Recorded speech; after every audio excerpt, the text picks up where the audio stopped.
David Adam, un periodista científico radicado en Londres, publicó en la revista Nature del 25 de julio de 2019 un artículo cuyo enlace les dejo en la descripción que no pude dejar pasar desapercibido.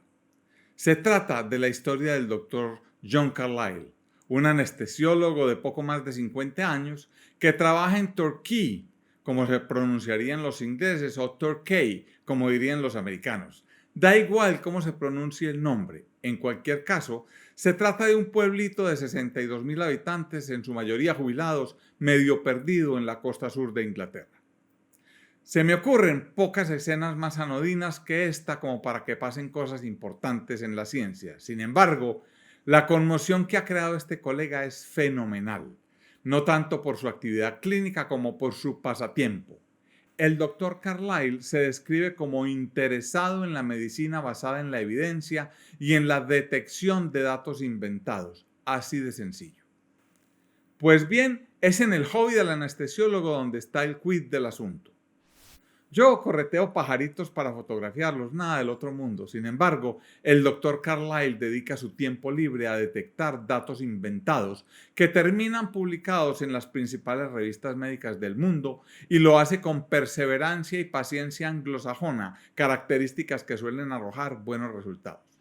Este señor gasta su tiempo libre estudiando detenidamente los estudios de otros, algo que me suena a Ioannidis y a lo que ahora llamamos meta-research.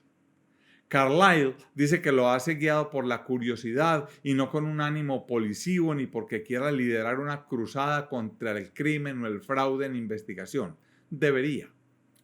La realidad es que Carlyle estaba convencido de que su especialidad estaba siendo contaminada por afirmaciones falsas de un investigador japonés llamado Yoshitaka Fujii y desarrolló un método estadístico para probarlo. Pues al parecer, dicho método puede medir la probabilidad de que los datos de referencia en un ensayo aleatorio sean verdaderos. Pues bien, Fujii falló la prueba y desde entonces ha retirado más de 160 documentos, lo que probablemente lo convirtió en el poseedor del récord mundial de estudios publicados y luego recogidos por fraudulentos. Carlyle también logró que se retirara un ensayo clínico que establecía las bondades de la dieta mediterránea debido a una descuidada aleatorización, más que a falta de honestidad, aunque yo personalmente creo que es muy posible que ambas cosas tengan vasos comunicantes. Estos hechos han convertido a John Carlyle en toda una leyenda de la investigación médica. A pesar de no ser profesor ni académico, tiene buenas habilidades estadísticas y el valor para usarlas, revelando el fraude científico de varios de sus muy queridos colegas y profesores. Este señor no necesita acceso a los datos originales del artículo analizado, pues lo publicado en la revista le basta para encontrar el fraude. Una maravilla. Esta introducción tenía como objetivo engancharlos en la historia. Miremos entonces el artículo de Nature con más cuidado. Por buenas razones, Adam tituló este artículo El detective de los datos. Resulta ser que Carlyle lleva más de una década puliendo su método de detectar datos falsos. Su detectivesca actividad ha incluido estudios utilizados para evaluar una amplia gama de problemas de salud, desde los beneficios de dietas específicas hasta pautas para tratamiento hospitalario. Ha logrado que cientos de artículos sean retractados o corregidos, tanto por mala conducta como por errores, y ha ayudado a terminar las carreras de grandes falsificadores de datos, algunos a gran escala. De los 6 científicos del mundo con el mayor número de estudios retractados, 3 han sido descubiertos utilizando variantes del método de Carlyle. Hoy en día son varios los colegas que trabajan junto a este anestesiólogo o con sus métodos, con lo que para nuestra tristeza y decepción se ha descubierto algo que por años hemos sospechado pero nadie había podido o querido probar. También hay corrupción en el mundo científico y académico. La medicina tiene su propio Odebrecht y no es pequeño, porque se trata de ensayos clínicos controlados con base en los cuales se toman decisiones que son de vida o muerte para los pacientes. Todo parece haber empezado hace cerca de una década, cuando Carlyle y algunos colegas de su pequeño hospital de pueblo discutían los resultados publicados por un investigador japonés que habíamos citado al comienzo del video. Se trataba del doctor Yoshitaka Fujii, que en esos momentos trabajaba en la Universidad de Toho, en Tokio. Este investigador había publicado ensayos clínicos que examinaban el impacto de algunos medicamentos para prevenir el vómito y las náuseas postquirúrgicas. El problema es que los datos les parecieron demasiado perfectos como para ser ciertos. Pues bien, fue Carlyle quien se puso manos a la obra y decidió verificar los números usando herramientas estadísticas para tratar de identificar patrones poco probables en los datos. En 2012 demostró en un artículo especial publicado en Anestesia, una conocida revista especializada por supuesto, que en muchos casos la probabilidad de que dichos patrones aparecieran era en extremo pequeña, infinitesimal para usar los términos del propio autor. Esta publicación hizo que Fujii fuera investigado, lo que resultó en su expulsión de la Universidad de Toho y en que se retiraran 183 de sus publicaciones anteriores, batiendo el récord de todos los tiempos. 4 años más tarde, Carlyle y colaboradores publicaron los análisis de los estudios de otro anestesiólogo japonés llamado Yuji Saito, quien solía publicar junto con Fujii, demostrando que sus datos eran en extremo sospechosos. Pues bien, Saito tiene ahora 53 artículos retractados, todos fraudulentos. Muy pronto, otros investigadores citaron el trabajo de Carlyle en sus propios análisis, donde usaron variantes de su sistema. En 2016, investigadores de Nueva Zelanda y el Reino Unido, por ejemplo, reportaron problemas con las investigaciones de Yoshihiro Sato, un investigador de osteología en un hospital del sur del Japón. Producto de esta publicación se produjeron 27 retractaciones y en total 66 artículos firmados por Sato han sido retirados de la literatura médica. Ante tanto fraude en anestesia, Carlyle se preguntó si solo esta disciplina médica estaría presentando este tipo de problemas. Por esta razón se dedicó en su tiempo libre a evaluar 8 de las principales revistas médicas, estudiando miles de ensayos clínicos publicados en ellas. En 2017 publicó en Anestesia un artículo que resultó ser toda una bomba. Se trató de los resultados del análisis de más de 5.000 ensayos clínicos controlados publicados en 16 años, encontrando datos sospechosos en más de 90 de estos estudios. Esto generó varios editoriales y comentarios en los medios de comunicación y en diferentes revistas clínicas especializadas y científicas. Como consecuencia, al menos 10 estudios han sido recogidos y 6 corregidos, incluyendo un estudio de alto impacto publicado en el New England Journal of Medicine sobre los beneficios de la dieta mediterránea. Sobre este trabajo ya nos habíamos referido en otro video. En ese caso, no hubo sugerencia de fraude. Sin embargo, los autores incurrieron en imperdonables errores a la hora de aleatorizar los pacientes y dichos errores invalidan por completo las conclusiones obtenidas. El artículo fue luego publicado corrigiendo en teoría los errores anteriores en un acto del New England que debería darles vergüenza. Sí, a los editores del New England debería darles vergüenza.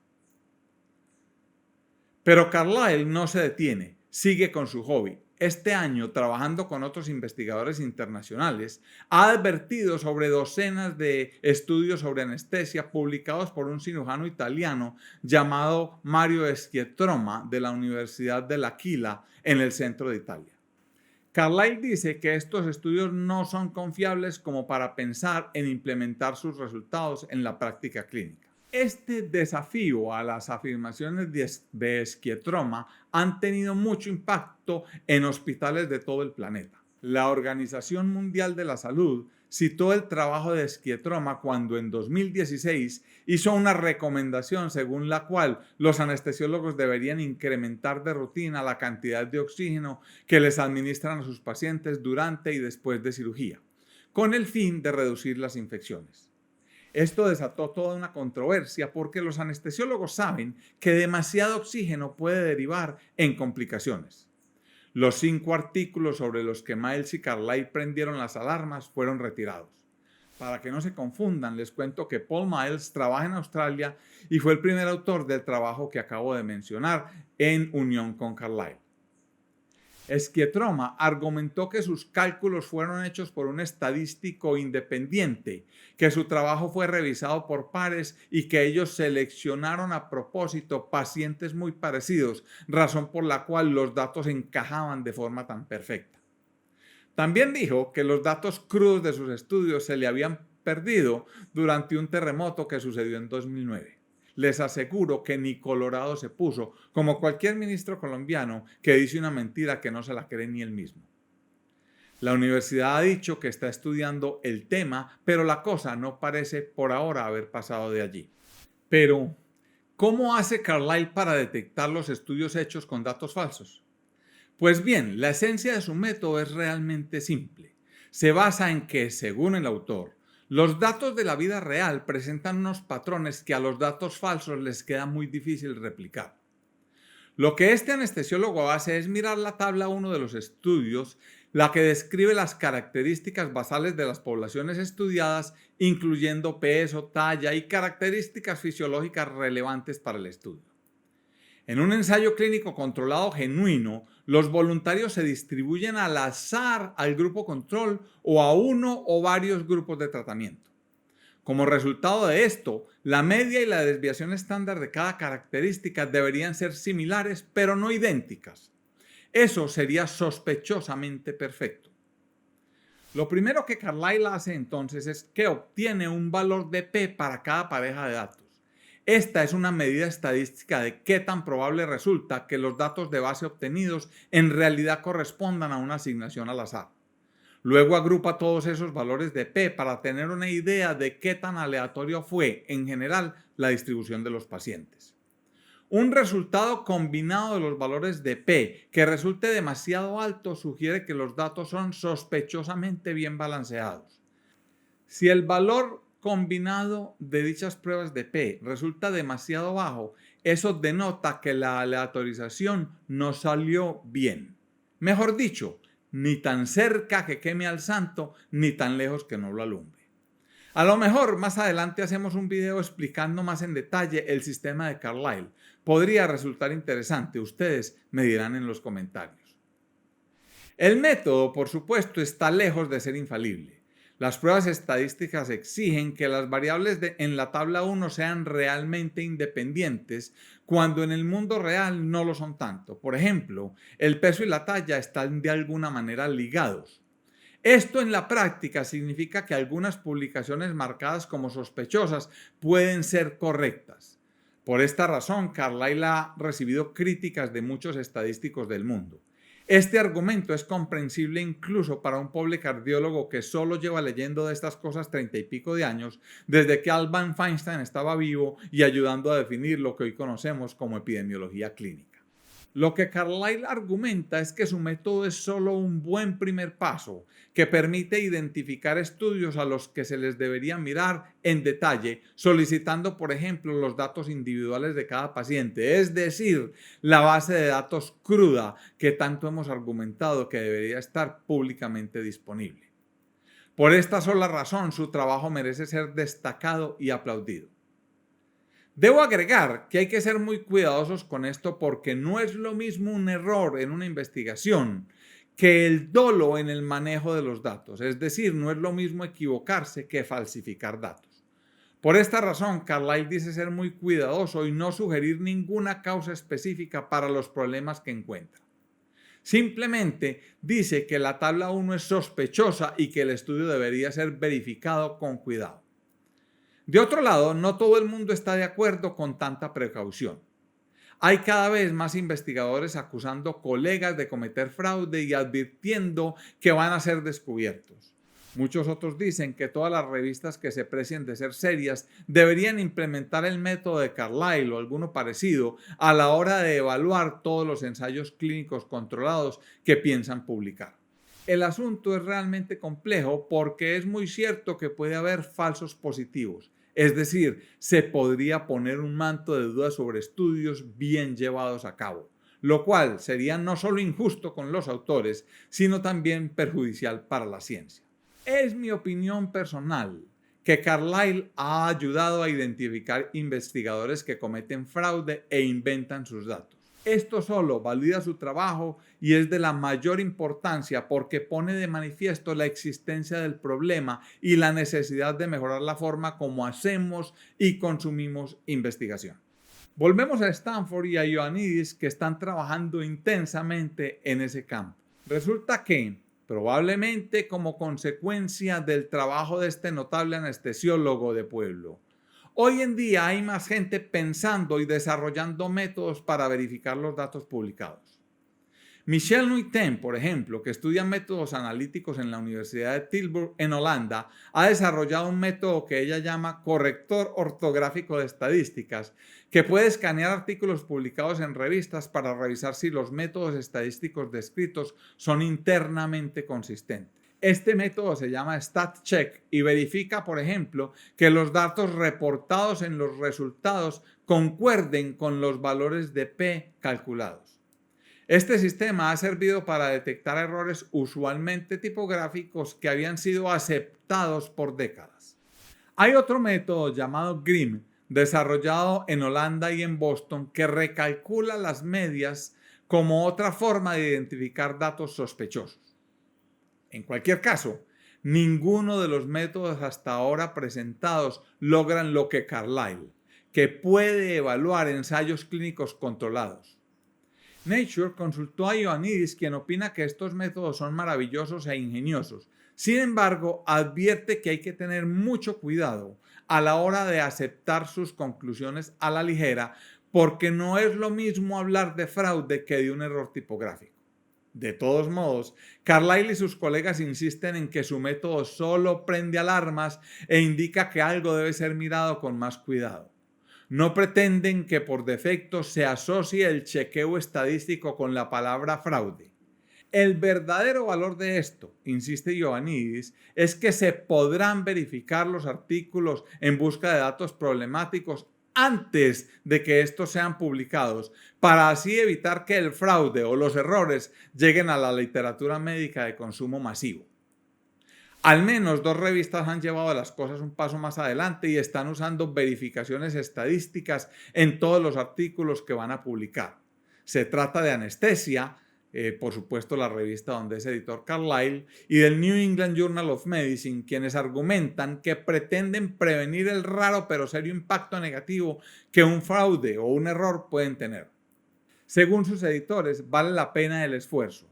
Si seguimos por esta ruta, será necesario implementar procesos automáticos que puedan revisar al menos una parte de los cerca de 2 millones de artículos científicos que se publican cada año en el mundo entero. Para concluir, Adams cita al propio Carlyle, quien después de ver los cientos de casos de fraude y todo tipo de errores ha desarrollado su propia teoría para explicar la razón por la cual tantos investigadores maquillan sus datos.